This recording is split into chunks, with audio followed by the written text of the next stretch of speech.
alive! It's alive! It's alive! It's alive!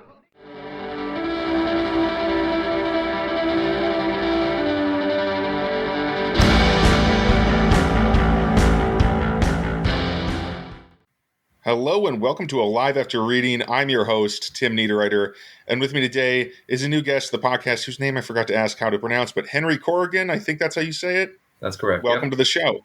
Thank you so much. Thank you. It's a pleasure being here. Thank you so much. Oh, you're welcome, Henry. What kind of stuff do you write? And tell the listeners a little bit about yourself and your journey as a creative.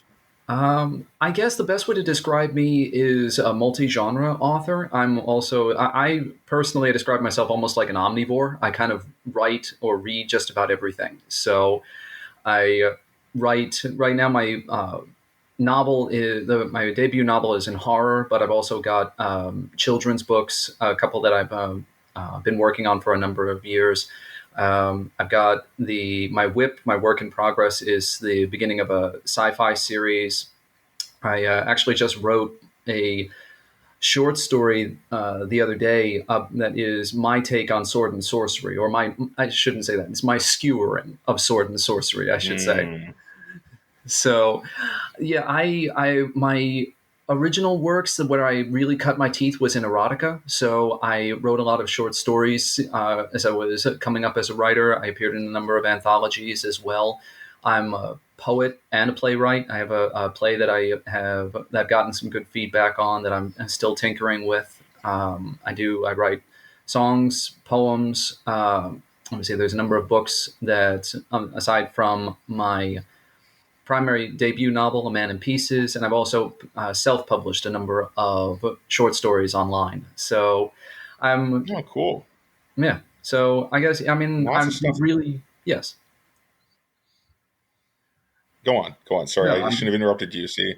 No, it's fine. Oh, you're done. Okay. So, I was not sure when this list was going to end, but that's awesome. It sounds like you've actually got a lot of a diverse portfolio, so to speak, for writing right now, which is interesting. I studied a little bit of playwriting, and I do enjoy poetry, partially because writing poetry, especially because, well, my degree was in English, and that was my favorite part was the poetry. But poetry was definitely my first love. Yeah.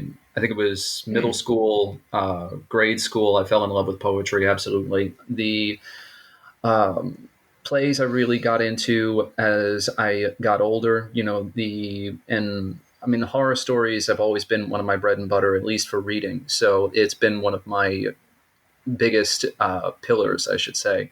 And so I tend to not stay in any one genre at any given time. And I'm not going to lie, there's definitely days when I worry that that's going to cost me in the end, because I know that there's enough advice online about building your brand, staying within a certain genre, building up your fan base and the like. And I'm just really want to write the stories in whatever genre it is. That doesn't matter to me whether it's horror or romance or children's books or fantasy, whatever it may be. And the funny thing is that I found anyway is that a lot of the advice online for writers to stay within a certain niche, a lot of even the biggest writers have really some of my favorites have always stretched and strained against that, like Stephen King. Very early in his career, before he became as big as he is now, he turned his hand towards epic fantasy, and he got lambasted by critics and his hardcore fans, saying, "No, you're the horror guy. You should be the horror guy. You need to do this." And he hated it, but he's obviously, and he's I think only much more recently started going back more towards like fantasies and fairy tales. I think that's one of his most latest releases. And another pillar of mine, another author that I fell in love with was Kurt Vonnegut, and he used to openly say that he hated being considered a science fiction author because a lot of critics and readers likened science fiction at the time to the toilet, so he felt like he was getting pissed on a lot. So that it's And I'm sure that sounds like the way he'd put that. Yes. yeah, exactly. Yeah, that's one of the things I always loved about Vonnegut is that he had a beautiful way, as dark and nihilistic as he could get sometimes, and he could be very oppressive at times. And I'm not going to lie about that. But he really talked about the human condition, and he had a beautiful way of being able to break it down, even when he was, getting into the gutter of things. I guess is a good way of putting it. Oh yeah, definitely. I actually need to read more Vonnegut. I've not read a ton of his work, but I'm paid more. I've seen a few of his. I've read some of his nonfiction mostly, and a few of his short stories, I believe. But oddly enough, yeah, it's been a while. Anyway, you were saying though. No, oddly enough, actually, the one book that he's known for most, Slaughterhouse-Five, is the one book I've never been able to get into. Mother Night, Timequake, I think Breakfast for Champions. Those I fell in love with. Mother Night, Slaughterhouse-Five, I could never get into. So. Okay, maybe I should try one of the other ones then, because I tried Slaughterhouse-Five and I found it very difficult. And I was a literature major. I like Hyperion. Like my favorite novel is probably Dan Simmons' The Fall of Hyperion, at least in science fiction. I mean, that's not an easy book. That's actually an incredibly dense, weird book, and as is the first book in the series. But that's the kind of thing I enjoy. But then Kurt Vonnegut is just, oh wow, this is completely different. It's kind of the same as like when I was trying to read A Clockwork Orange. That was also a really difficult book to read. Though at least Kurt Vonnegut was writing in English, not a weird patois from the future. Yeah, that's true. Yes, I tried reading Hyperion from Simmons because actually I fell in love with another book of his, and Song of Kali was, and I think that's another more horror-leaning story, and because it's set in Calcutta, and that's a story that I absolutely fell in love with. It became one of my all-time favorites. So I tried to get into Hyperion. I couldn't at the time. So there's a lot of it's very interesting a lot when you consider some of the biggest writers or some of the people that you really fall in love with, and how a lot of the times the biggest novels that they're known for are, a lot of people like, at least for me, it's actually their lesser known works that I'm able to connect with them more. Yeah, that's interesting. But it's funny that you should mention that the work of Simmons that was set in India, because I actually read Hyperion, the first book, when I was in India. That was my travel book back when I was in college, and geez, that was a crazy trip. But anyway, I can't believe I did it now when I think about it. I think it was 3 weeks only, and I think I finished it. I think I finished the novel on the way back on the plane. That's a big flight. But anyway, it's not necessarily the difficulty, because I like my books to be a little easier, and I actually want to take you to task for something, not really take you to task, but call out something you said earlier, because you said you were going to skewer sword and sorcery, and I'm like, what's wrong with sword and sorcery? Old sword and sorcery, sure, a lot of that stuff is kind of rough, but that's one of my favorite subgenres, to be honest. Oh, absolutely, yes. No, I didn't read a lot of sword and sorcery when I was growing up. I really gravitated more towards horror, but I really loved obviously like Conan the Barbarian. And Red Sonja. Those were films that at least films that I grew up with and I fell in love with. But my skewering of the sword and sorcery genre actually came out from a prompt that I had received from I don't know if you know the website, but Readsy. Yeah. They send out weekly prompts, for writing contests, and one of the things that they had sent out was a prompt about someone who has been tasked to break a cycle, or has been tasked to, carry on a certain family name, and and how they go about it. Now, the challenge was to write a short story within a week. It had to be within 1,000 to 3,000 words.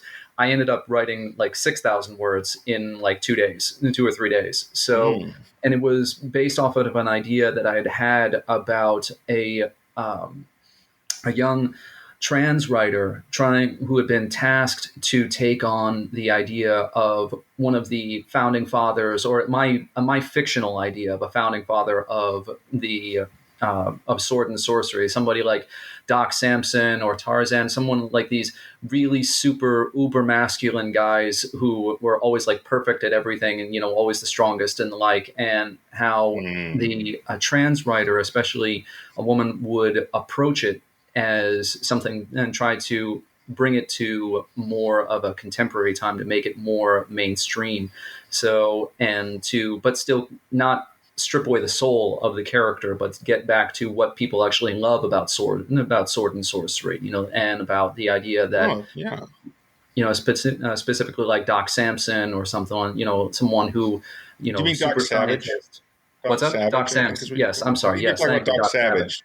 Yes, I'm sorry. I'm now imagining a mix-up, a combination of Doc Savage and Brock Samson from the Venture Brothers cartoon. People say, that would be interesting. That's not that big of a stretch, honestly. Just giant bronze man with a knife. Anyway, exactly. Yeah. So that was my idea. Is just because there's been so much of an unfortunate. There is a lot of vitriol around certain fan base ideas. You see it a lot around like Star Wars and a lot of legacy characters. And the idea was that you had a character like Doc Savage, or someone who's like a combination between Doc Savage and Conan the Barbarian. This guy was like a super scientist, but also like it's kind of like a time traveler. He was a conqueror. He was a savior. He had a habit of like saving primitive tribes and stuff from themselves, and and the women that he met were often would end up like wrapping themselves around his legs and to follow him off into battle and falling in love with him and the like. So I wanted to see what the how I wanted to see how the writer, my trans writer, would take on that task while dealing not only with like the vitriol from the fan base and vitriol that a lot of trans writers deal with on a regular basis, but also how she would handle the actual character themselves. Like if the character of I named him Rex Harkerson. So if the character of this uber male Rex Harkerson just refused to die and tried to fight her for his own legacy. So that was where the story really came from. And it ballooned from something that I was hoping to get within to like 1,000 to 3,000 words to balloon to over 6,000 words. And I'm just really happy with it, actually. So. Oh, that sounds great, actually. Yeah, I guess I was just saying like I'll take you to task about that, but no, that sounds awesome. Sounds like you got a really good point of view on it that I think I'd enjoy a lot personally reading. But and it's not so much that the genre itself is tainted or ruined. It's more you're talking about the people or bad in its own right. Because I have friends who don't like sword and sorcery, who think it's just awful based on what they've read. Like former guest of this show, Paul Cooley, is not a fantasy fan, but I like the guy. I mean, he's a horror author, but Paulie Cooley, he actually just had a book recently re-released. I should get him back on anyway. Whatever. But it's a side thing. But I was thinking maybe it was more along those lines, right? Where you don't actually like where you wouldn't enjoy the genre yourself, or you think the genre itself is kind of negative, but rather than the culture around it. So that's good to hear, though. Yeah, no, absolutely. And that's one of the things also about the writer in my story.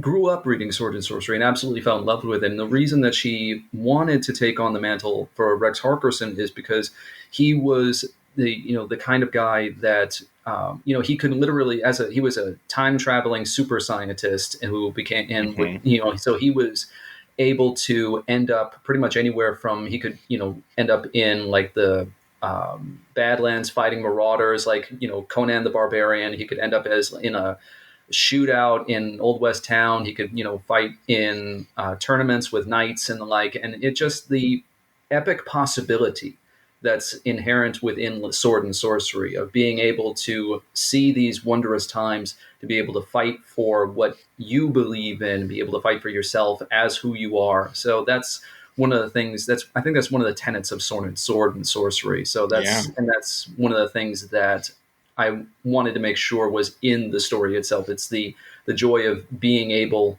to be yourself and make of yourself however you wish. Yeah, and that's that's a really concise way of putting that. And I think it makes, maybe that's why I like Sword and Sorcery so much right now, because I feel like the world as it stands, not that we have to get into this too much, is very difficult to reconcile with an individual being who they want to be. Does that make Mm-hmm. sense? Because there's so No, totally. much, there's these huge oppressive systems that are everywhere. And I'm not talking about, I mean, it doesn't matter what kind of system we're talking about. It warps the world around it. And people are very much the product of these systems, at least as far as I can see.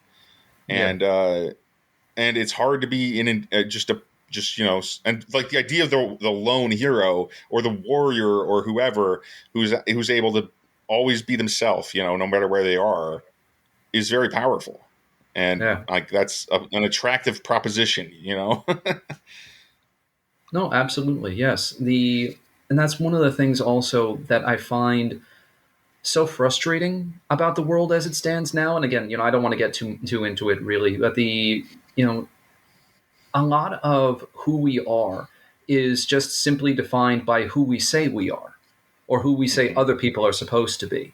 So I think that's why one of the things about genre is, whether it's sword and sorcery, horror, fantasy, whatever it is, that one of the things about it is that we're able to tackle who we are, who we think we are, who we want to be, and who people say we should be. Mm-hmm. Yeah. Yeah, that's another.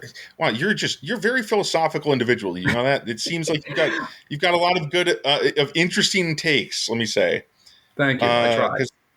Because that's also quite incisive in that, you know the work. Yeah, as the barriers basically just close in around us and force us in. Like, I mean, not saying anything in particular about any political system or anything, but when you feel like you're being, like hurt, like you're going through the cattle doors, you're just being led around a pen, and that's your life. Yeah. Any chance to escape it, that's what makes fiction valuable. It's to some extent. At least but it can also be dangerous. At least I feel like it can be dangerous in that if you are still a cattle being led around a pen waiting to be slaughtered, you won't necessarily, but you're happy because you're reading a story that makes you think you're not that Mm-hmm. becomes a problem. I mean, Mm-hmm. that to me, that could become an irresponsible use of fiction or production of fiction. But that's maybe above my pay grade, let's say, to even worry about at this point, Yeah. I mean, yeah, because there's too much going on that I can't yeah, do anything about. exactly. I mean, to bring up a point that I know that we had talked about before we started, was that the my debut novel, A Man in Pieces, I started writing it because I wanted to try and capture some of the nightmares and everything that I was dealing with, because what I ended up with was I had one of the biggest issues that I had, and you had mentioned about going through the cattle gate, the cattle doors, and feeling Mm-hmm. like you're trapped somewhere. That was one of the things that I really wanted to capture the most, and I think horror is especially good at being able to do that, and because there was so many years, so much time that I had spent, and I'm still, even in my current position, that I'm spent having to deal with hellish jobs, having to deal with a lot of nonsensical decision making, having to deal with having to get up every day, dealing with anxiety, depression, feeling like you're having to chew your own, sometimes like your job is chewing your own insides out. So it's a way, fiction for me was a way for me to be able to get a better handle on everything that I was dealing with, everything from depression, getting understanding that I am a very obsessive person. I like to say that I'm a self-diagnosed obsessive compulsive, and Mm-hmm. that's only something that I really discovered and understood and have come to accept through writing, and especially through horror, because by talking about not just simply what I was going through, but by taking it into fiction, taking it as far as I could, writing about what the worst could happen, having the worst thing happen. That enabled me to get a better grip on my own sanity in a way. It said that, okay, this is out there, but it's not predictive. This is just what might happen if I don't do certain things, if I don't, continue to push for my dreams, if I don't step away from my own worst self, if I don't learn to talk about the things that are bothering me. So, the fiction can be very, very transformative, and it can be very, very helpful. It's like any artwork, really. It's something that can help us better understand ourselves. So that's always something I've been very grateful for, and it's something I try to be a proponent for going forward. That's a powerful bit of magic you got there. And I mean, in that sense of, there's a lot of tools you can get from learning, from being able to, from just saying stuff out loud, writing stuff down. There's a lot of value to that just in general. And you really, I mean, I don't even know what I can add to that, honestly. That's a very interesting, and I think powerful position to have, is that you've got, I mean, to transform yourself. That's what life is yourself changing. And over time, at least I like to think it is. I mean, that's what the Buddha says, right? The Buddha compared the humans to a river, not a rock or whatever, right? So you flow toward the sea potentially, whatever. But the river changes as it moves. That's the point. Mm-hmm. So I guess what I was thinking let me try to put this into words better. When I'm thinking that I can't go on anymore, fiction is actually one of the better places to turn. I watch a lot of YouTube videos. I listen to a lot of podcasts. I probably should listen to less of those things, because I feel like they just decay my ability to think for myself, and they decay my ability to actually put my thoughts into words. I don't know. There's something weird about that. I don't know why I brought that up. Anyway. No, it's just fine. There's all these difficulties in the modern world. Or if I play a video game for 12 hours in a week, that's just too much. I can't get my head around doing anything else. No, I understand. My creativity suffers in those circumstances, but go on. Yeah. I mean, I often end up in a situation where I find that it's like, I get tired, or I get angry at myself for distractions, for, not, I should be doing this, I should be doing that, I should be working on my, either my book or my work in progress, or getting back to this editor or this publication or anything like that. And the funny thing that I've found is that I'm a big believer in moderation. And the funny thing that I found is that you need distractions every so often to, even if it's just simply to get away from your desk or get away from your computer for a minute, because it gives your brain a chance to reset. And a lot of times, like, I'll be watching, I'll get anxious over a new passage, or I'll be, anxious over sending out a press release from my book, and I'll stop for a minute and I'll, watch like a quick YouTube video, and that will help me, get to the point where it's like, okay, now at least I can breathe for a minute. I can get back to this. But it's a very delicate, very difficult balance to meet, because because it's very easy to fall down the rabbit hole. It's very easy to say, okay, I'm just going to watch this. And then like half an hour, 45 minutes later, or a couple hours later, you realize, you haven't sent out that email, or you haven't, added to that passage and everything. So it's easy to get mired in distractions, but they are also necessary at times, just to remind you that, hey, it's okay to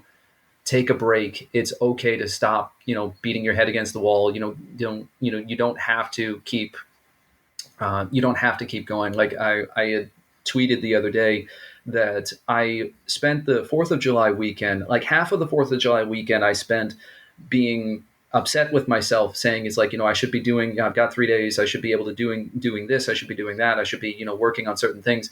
Then I realized it's like, I'm exhausted.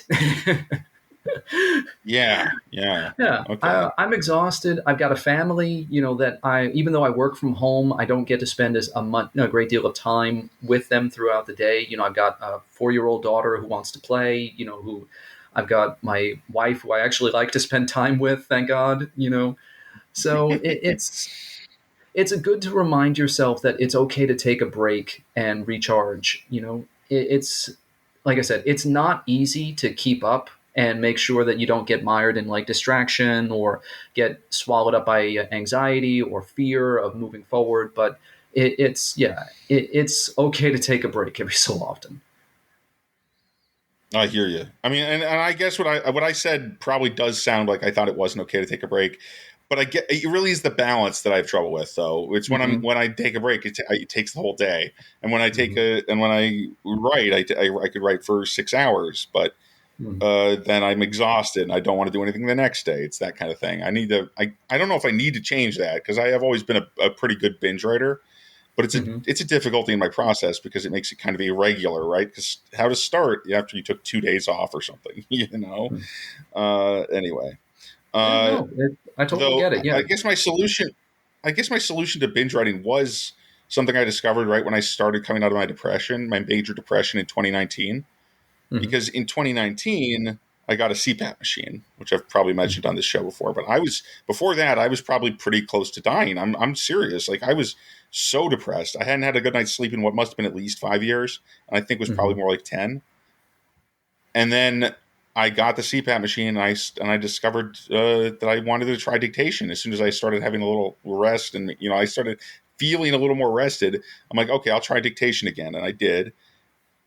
And I've gotten pretty decent at it, but the thing is now I can do the binge writing a number of words in the rough draft phase. I can do that in like 2 hours. I can do 12,000 words, which is really important for me because my strategy for producing novels. I am an indie author is to do volume of production basically. So I need to clean a bunch of stuff up, but I also need to write a lot of rough draft.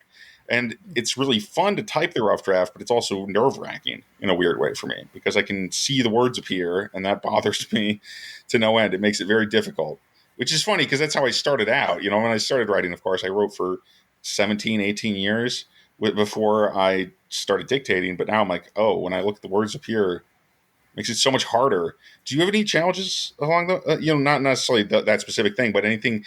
What's the most challenging part of writing for you?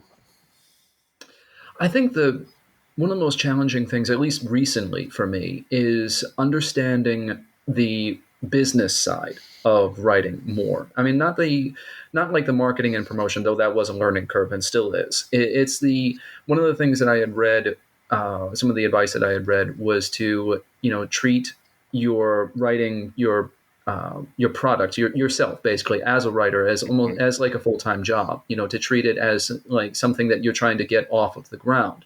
So that's been one of the biggest hurdles for me is, trying to keep to a regular schedule, making sure that I get everything done that I need to in terms of like the press releases, in terms of, the launch for the book, but also having things on the back burner because the publisher that I'm working with, Darkstroke, said that one of the best ways, once you launch a book, one of the things that they recommend is to also, begin working on something beyond that as well. To have something else that you're next going to move on, something you can build fervor or build steam on. So I've got a children's book that I have been working on, that I worked with an editor on that needs some revision. I've got a work in progress of my whip for my science fiction series that I've been getting back into.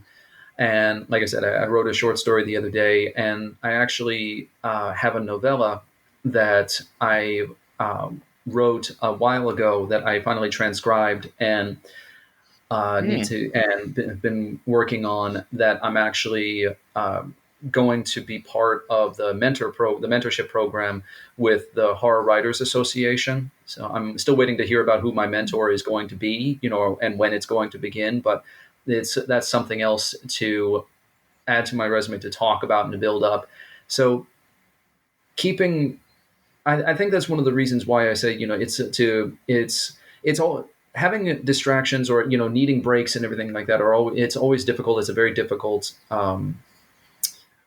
balancing act. You're absolutely correct in that. So that's why I think one of the reasons why I really liked just taking, or was able to convince myself to take this weekend to take some time, because getting to the business side of things, treating what I'm doing as a business, still having fun with what I'm doing is one of the biggest things. Because for me as a writer, one of the earliest biggest hurdles that what I was able to jump over was just learning to write straight out, as a rough draft, not Yeah.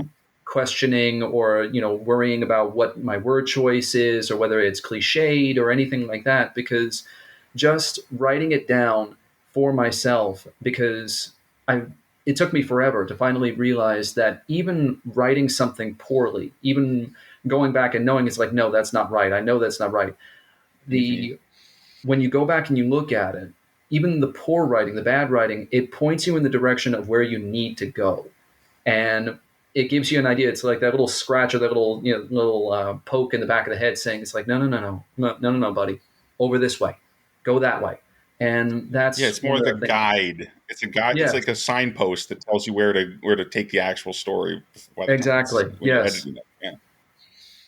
Mm-hmm. That rings so true for me, especially with my dictation, because I dictate so that, like I said, I can't see the words appear. I'm not even in front of the computer when I'm dictating. Mm-hmm. I dictate into a little handheld voice recorder, and it's so much fun to then get to edit that stuff. Actually, weirdly, it's way more work than editing stuff I typed, but it's way more fun too. Now that I think about it, it's why maybe that's why I actually decided to go back to dictation full time, basically, because editing dictation is its own special joy.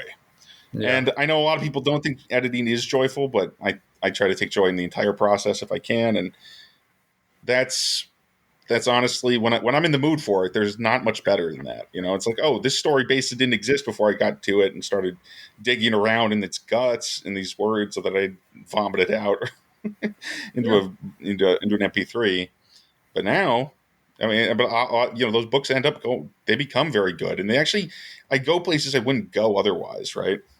Mm-hmm. Because the words are so cheap during the rough draft phase that I feel like I can just say anything, and that's a really good subject, a really good topic.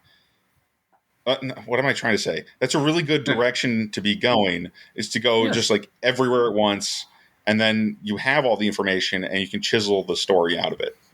Yeah, I mean, that's what editing and revising really is. It's, I mean, like you say, a lot of writing classes, creative writing classes say, nobody's going to really see your rough draft. And that's true. So when you look back at I try to keep copies, I handwrite everything first. And so it takes me a little bit more time because I handwrite it first, then I transcribe it. And for me, transcribing is almost like the first round of edits for me. Because as I'm writing, it's like, okay, I pick out different words, or I move sentences around as I'm transcribing them, so that helps me to be able to get through it. And so getting past my own anxiety, my own fear of just letting the words come when I'm writing the rough draft. That's one of the things that's a hurdle I was able to get over within the last few years. The business side of things, I'm still learning. I'm still, trying to figure that out. I posted a tweet not long ago. I think said, I would love to have one of those classic '80s montages where, like, the novice goes from the novice obviously to like the expert, the master in frame of 3 minutes. That would be fantastic. Oh boy, the power of the montage would be extreme. I think I've dreamed of having that several times before. Yeah. Suddenly I'm X thing. Now I can fly a plane. Excellent. Yeah, exactly. Yeah. Yeah. Or that scene in The Matrix where I can't. Can I fly a helicopter? Not yet. Yeah, exactly. Yeah, that would be fantastic. Just to be able to download, or even another fiction story. One of the favorite fiction stories of mine is Joe Hill's Lock and Key graphic novel series, and having the head key. I don't know if you know the series at all, but there's a key. I don't. Okay, I've yet to read. There's like 6 volumes in the series. I've yet to get to number 6, but there's a key in the series is called the head key. What it is that it's a key that what you do is that if you place it to the back of your neck and twist it, it's gruesome to describe it, but what it is that if you put it to the back of your neck, it's almost you like inserting it into a lock, and you twist it, and the top of your head opens. Basically, it's like the top of your head disappears. You're perfectly fine, but you just suddenly the top of your head is gone, and you can literally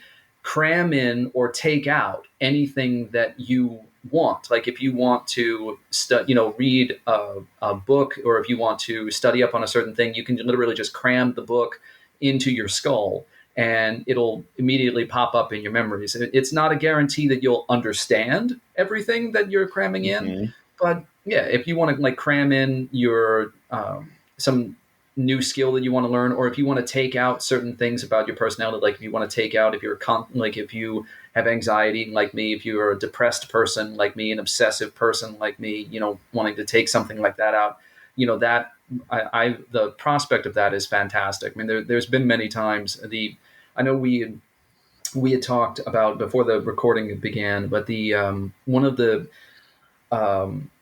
the guiding lights for my debut novel, for A Man in Pieces, the book that I'm pushing right now, and that is going to be launching at the end of this month, is I spent all I describe myself as a self-diagnosed obsessive compulsive. I'm an obsessive person. I've come to accept the fact that I'm a depressive person. And, I spent all of 2020 and like half of 2021 in therapy because I was suicidal.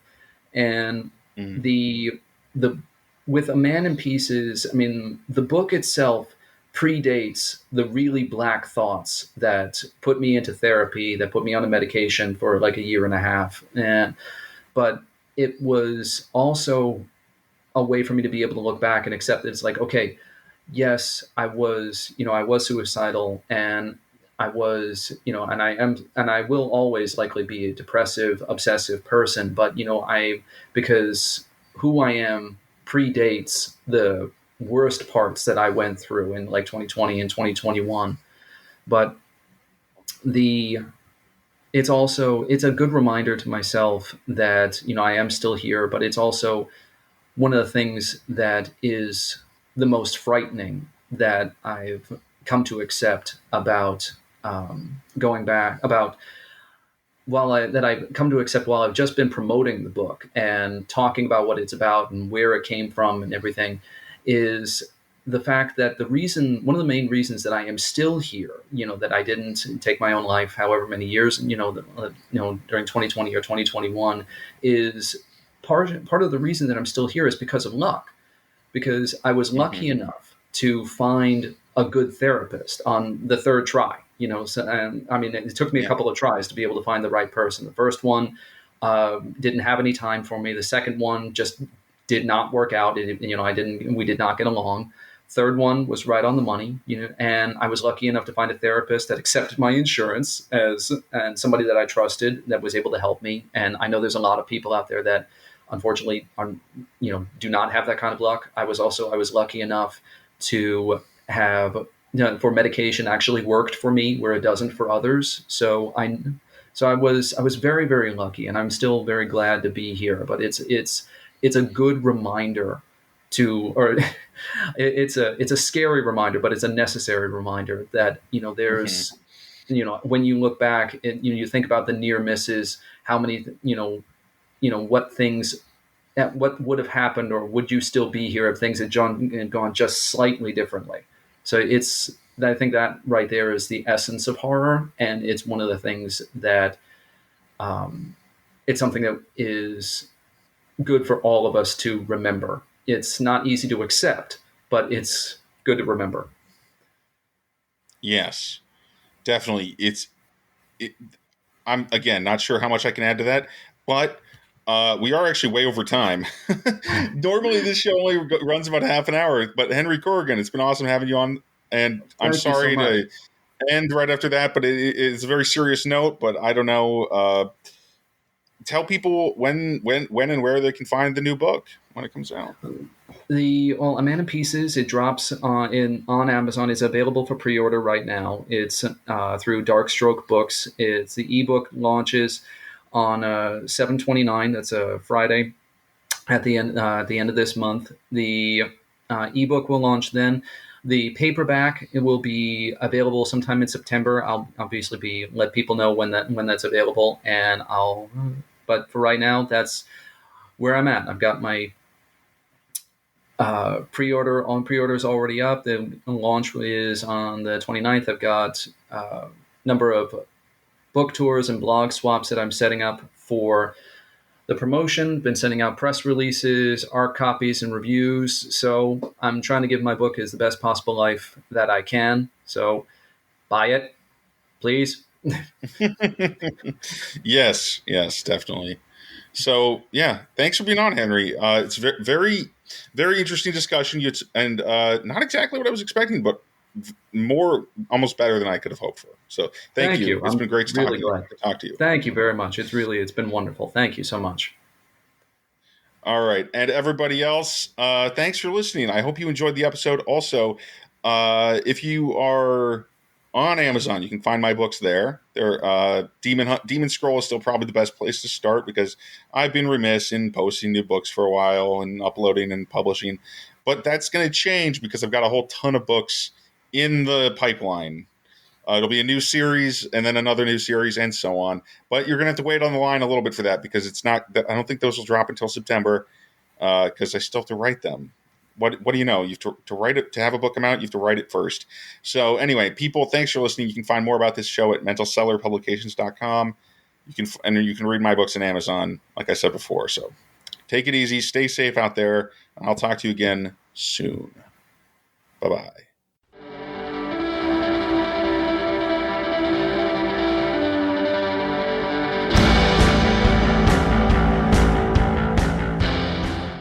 That tears it.